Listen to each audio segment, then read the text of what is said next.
Welcome to Statues and Monuments, and in this programme, some extraordinary stories. We've got girl power, a shrine to a 20th century icon, art and the legacy of a #1 organiser, and what is going to go on that fourth plinth? the name Pankhurst conjures thoughts of women as a force in the governance of life. The Pankhursts were the leaders of the women's suffragette movement, so it's fitting their monument should be within the shadow of the Houses of Parliament in the little public park that runs up to Lambeth Bridge. The statue is to Emmeline Pankhurst, and there's a medallion to Christabel, her daughter. They were remarkable women, and what a lovely combination, mother and daughter. They were the founders of the Women's Social Political Union.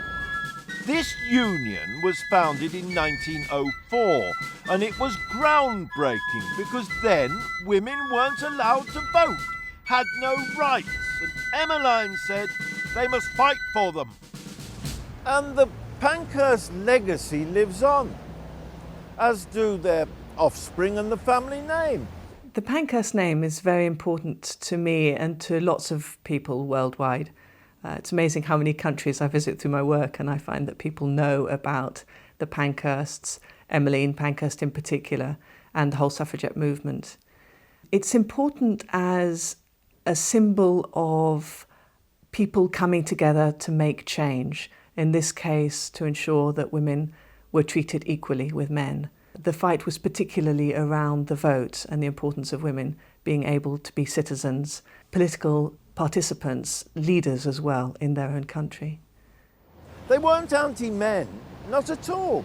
They just wanted women to have an opportunity for the same sort of equal say that men, the same rights as men can use. Having worked side by side with her husband, Richard Pankhurst, she took up the cause. The dream was that women should help men and that men should help women.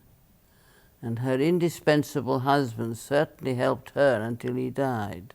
On the issue of women's rights, he was very frustrated with the lack of movement and said something like, unless women stand up together and speak as women, nothing is going to change. But what was Emmeline like as a person?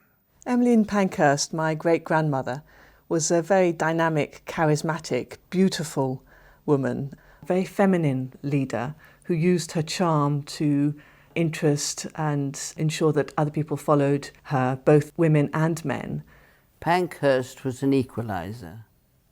The greatest scandal was that the value of varied women's work in her time was not only unrecognised, it was wasted. The thing that I find so astonishing about Emmeline Pankhurst and her daughters is just that they were up against such astonishing odds and they still carried on. They didn't just carry on, they prevailed in many senses.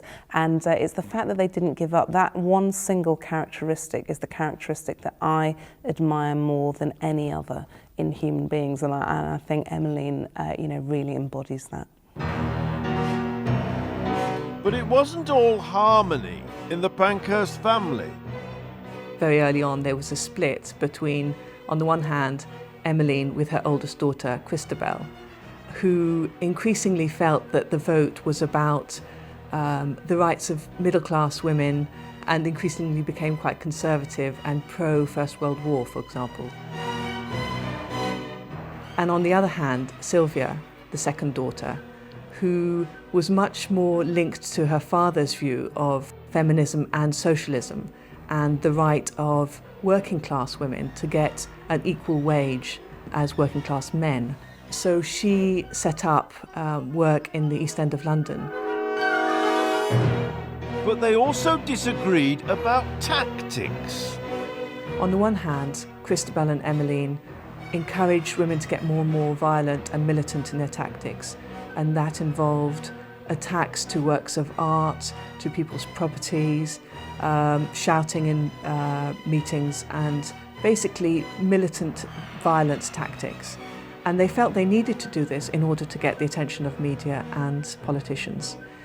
On the other hand, Sylvia's view was that those means were dangerous and were antagonistic and were not likely to achieve much change, and that it was important to ensure that people believed in the need for women's voice at the political level. And she did this by increasingly getting lots of women together. So it was about democracy versus militant leadership. In Emmeline Pankhurst's day, drastic actions were often felt necessary, some women even prepared to die. But today, what measures are being taken to help women break through? We're trying to encourage more women into public life. There are lots of public appointments, there are too few women represented on them. Those public appointments play an important part in our national role, and I want to see more and more women coming forward, which is why we're arranging seminars up and down the country to just encourage more women to come forward. I work at an organisation called Womankind Worldwide, which is an international women's rights organisation, raising the status of women internationally. With the equality we have won, women can also win for peace. Women are the majority and could give the world a vast movement to support peace and oppose war if they can meet and agree. I think Emmeline Pankhurst would be very pleased that we made something of a quantum leap in the '97 election in terms of getting numbers of women in. I think she'd also say, you know, come on, it's taken you all these years and you've still only got that far. And of course she'd be right. We're not as modern as we should be. We also need to see much more black and ethnic minority women in Parliament. We really do need to be representative of what modern Britain looks like. And still we don't look like what the country is today. Argentina have got more women in their parliament than we have, and South Korea even. I mean, it's ludicrous. So I don't think she'd be very happy. She'd say, a lot done, a lot more to do. But Emmeline and Christabel were not the only women fighting for women's rights, nor were women the only people fighting for women's rights. Not so far from here, in Scotland Yard, there's a moving and significant scroll. Erected by the Suffragette Fellowship to the women and men who struggled for votes for women, who selflessly braved derision, often enduring physical violence and suffering. There are plans afoot for that other daughter, Sylvia Pankhurst, to have her statue across the road at Abbey Green, so Sylvia can look across at her mum. In the meantime, this bronze of Emmeline and the medallion of Christabel are a fitting tribute to a family who believe the simple idea that women are equal to men.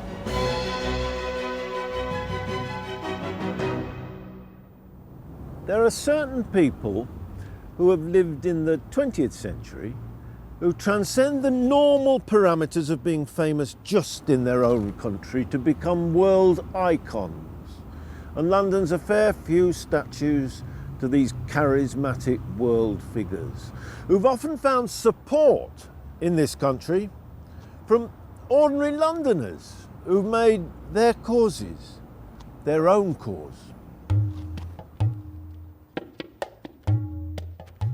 Our next subject, such a man, his statue almost hidden, tucked in a leafy Bloomsbury Square. It's to Mahatma Gandhi.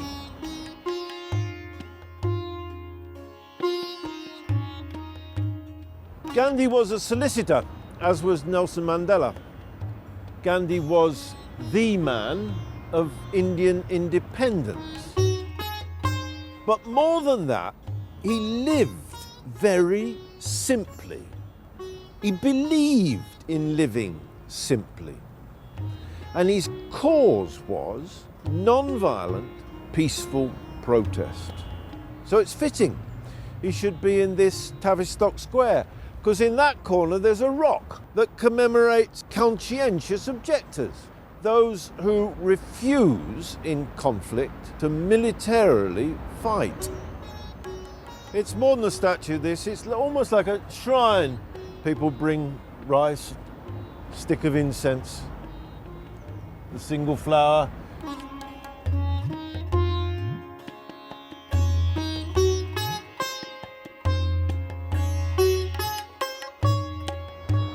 This is one of London's most loved and cherished of statues.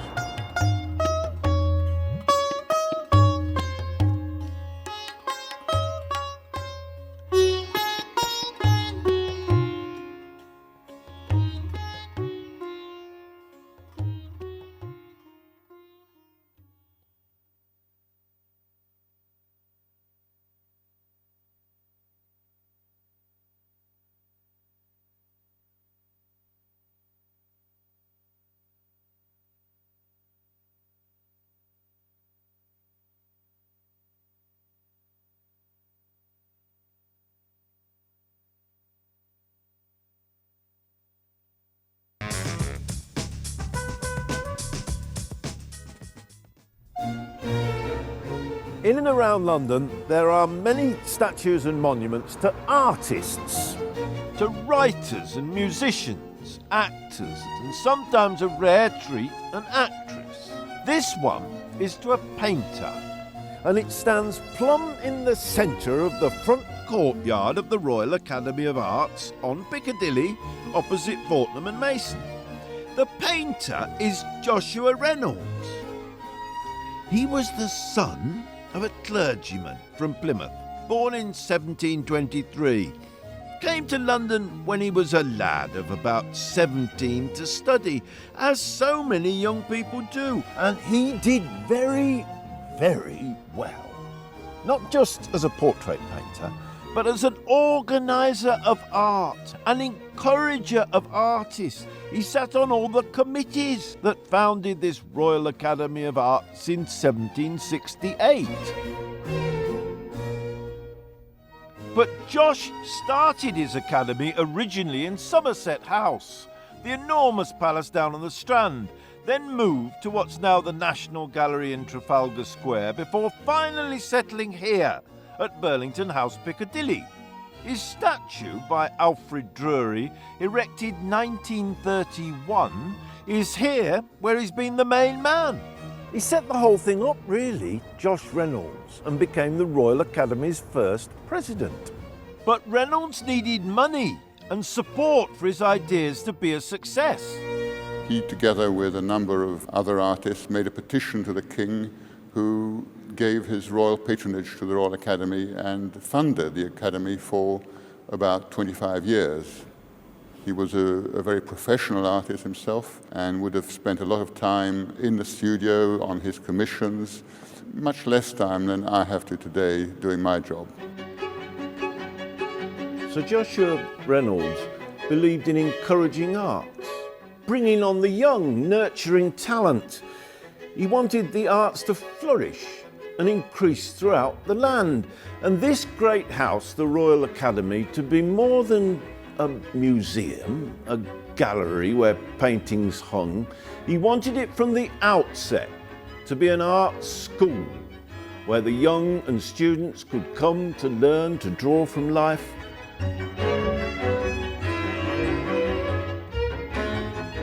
Brendan, this would be the room where the students came. This is the best example and probably the only example of a life room, and it's quite a beautiful life room with the tiered amphitheatre, the ability for the students to gather around a model. This would have been the very centre of the Royal Academy schools. They would have expected to work in here day after day, working from the model, working indeed from Stubbs's horse. That's the famous horse that was a cast of Wellington's horse. Yeah, that's Copenhagen. Copenhagen, used in the Battle of Waterloo. Now that, presumably, over the years, has played an important part in many of the young students' work. We have other studios, fortunately, because a lot of the contemporary studios are used by the students, obviously in a different manner.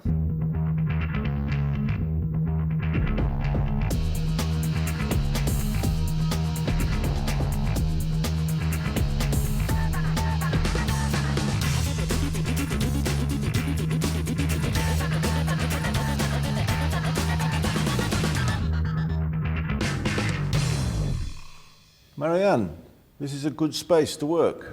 It is. It is a very good space because it's light and spacious enough to do large work. So it's fine. And does it mean something being part of a historic institution? Joshua Reynolds in the front of the courtyard, Royal Academy. Yes, it is very interesting for us because we're trying to make contemporary art in quite historical setup. So the contrast is quite exciting for us, I think. Working in this historic institution is a really great influence on my work, and it's helping me to bring my ideas together and inspire me in ways I never thought possible. It's been a brilliant time, brilliant 3 years. You know, here is like the place where we do what we want to do. So although history is very good, but it's something there to for us to perhaps inform, not kind of repress.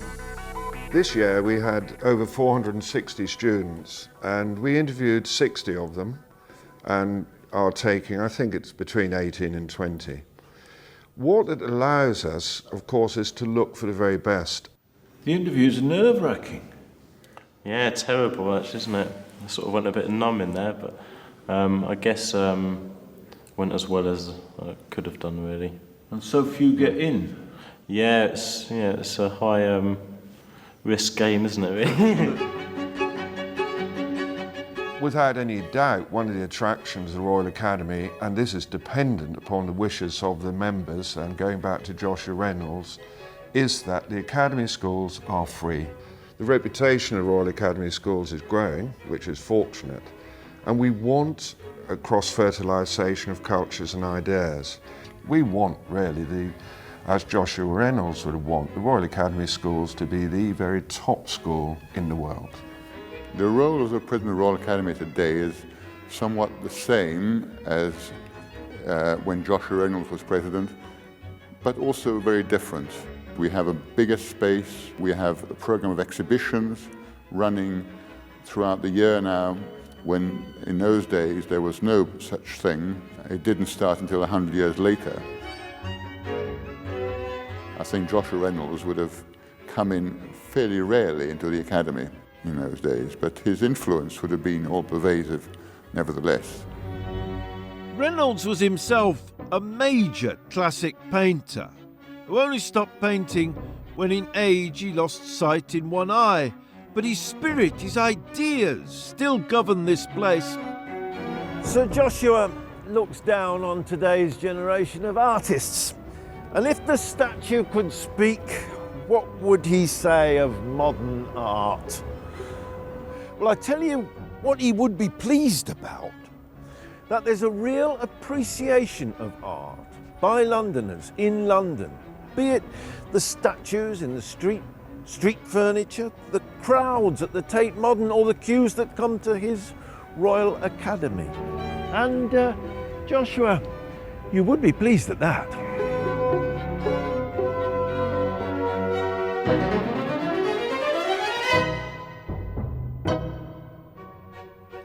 Statues. Love them or be disturbed by them? Everyone has something they feel about our statues and monuments. They are us. Many people want more of them, me included. For, on my part, no other reason than that they celebrate us in exceptional moments. So, how would you get one put up? In central London, you'll have to get permission under the Public Statues Metropolis Act 1854 and planning permission. They will be looking at the quality of the sculpture, the worthiness of the subject, and the appropriateness of the site. The sculptor has the original idea, and it's my job to see how the idea can really relate to the surroundings, how it can seem as if it was the only possible thing that could have been there, and really add something incredibly positive to the area.